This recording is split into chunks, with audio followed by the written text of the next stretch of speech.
This is One on One.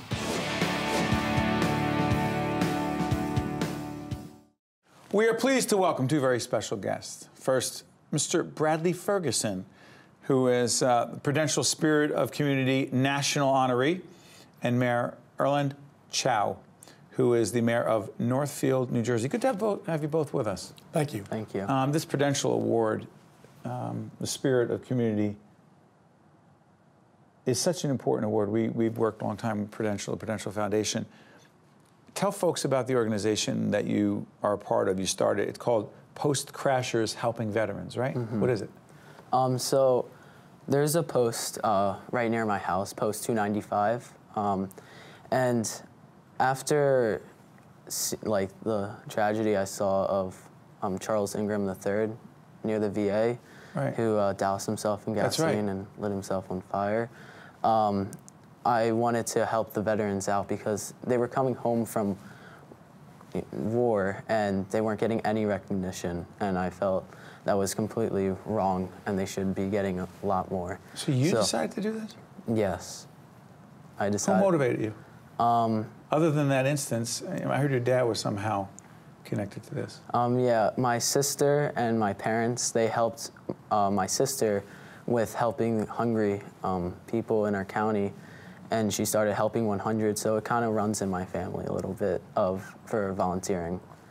Now the veterans, before I come to you, Mayor, the veterans who find out about this, how do you help them? So we had a advocacy dinner for Thanksgiving, and this was probably the biggest meeting of all veterans, and people from On Front in Atlantic City and the homeless shelter in Atlantic City, and also the people in the American Legion 295, were invited to this Thanksgiving dinner, and that was the biggest meeting with all the veterans together. They got together. I helped. Mm-hmm. And you're trying to make a difference for them. Yes.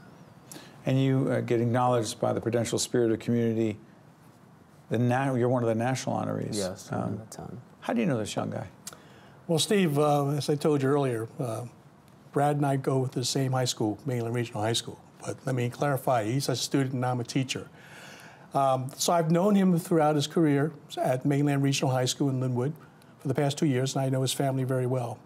And through those years, I've seen the terrific deeds and accomplishments that he has done, not only for our city, but for Atlantic County in New Jersey. Someone of his age, an inspiration to honor our veterans. You're 16. Mm-hmm. Yep. Go ahead. To honor our veterans, to deal with their honorees as well as their problems and concerns. As you know, he has to date over 4,500 lunches and meals have been made by he and his organization for our veterans, for our homeless veterans.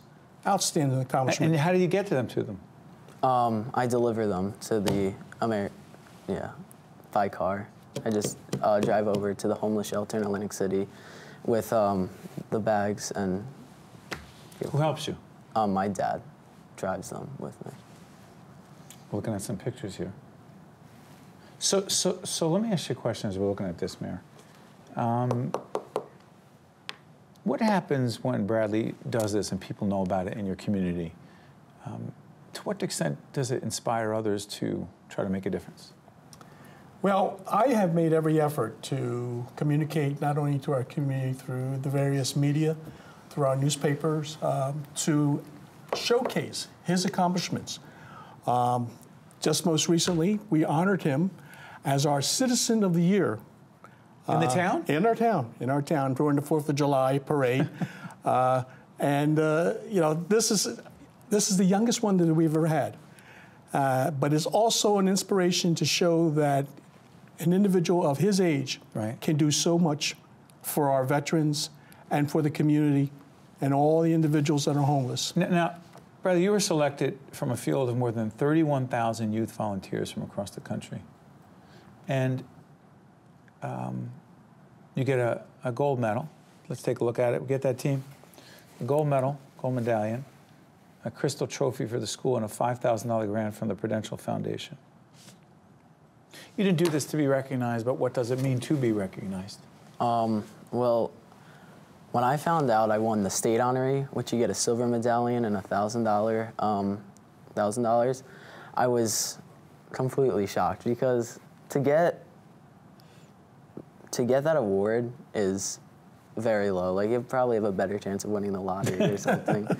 And my mom said I had a better chance of seeing God than getting it. So we weren't very confident, but when I got the letter that said I was invited to go down to Washington, D.C., I was completely shocked. Is that where you met Michael Phelps? Yeah, on I was there Friday, Saturday, Sunday. What was it like meeting him?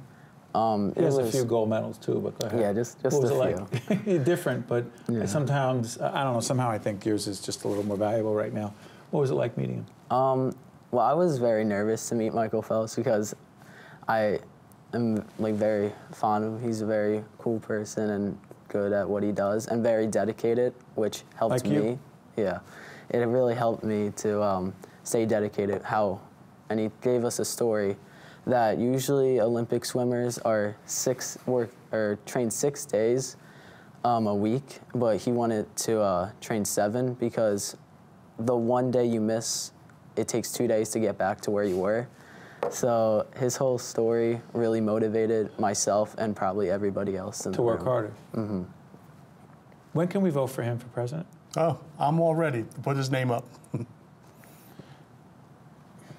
So right now, as people are watching, you know, there's some people who are, first of all, asking, hey, what's up with my kid? But the other thing is, there may be some people, Mayor, that actually decide they want to do something, particularly for our veterans, no? No question or doubt about it. And I look upon this as one of our future leaders who's going to do something for our country. I don't know if it's future. I think he's doing it right now. Well, I agree with you. So, Bradley, on behalf of all of us in public broadcasting, thank you. Thank for you. being a leader. Okay, you're a fine young man with a bright future who keeps making a difference for other people, particularly the veterans who need it. Thank you for what you do. Okay, well done. Prudential made a good choice. We'll be right back right after this. Thanks. One-on-One with Steve Adubato has been a production of the Caucus Educational Corporation, celebrating over 25 years of broadcast excellence. Funding for this special edition of One-on-One with Steve Adubato at NJIT has been provided by NJIT, New Jersey Institute of Technology, the New Jersey Education Association, RWJ Barnabas Health, the Northfield Center, the law firm of Gibbons PC, TD Bank, and by Verizon. Transportation provided by Airbrook Limousine, serving the metropolitan New York, New Jersey area.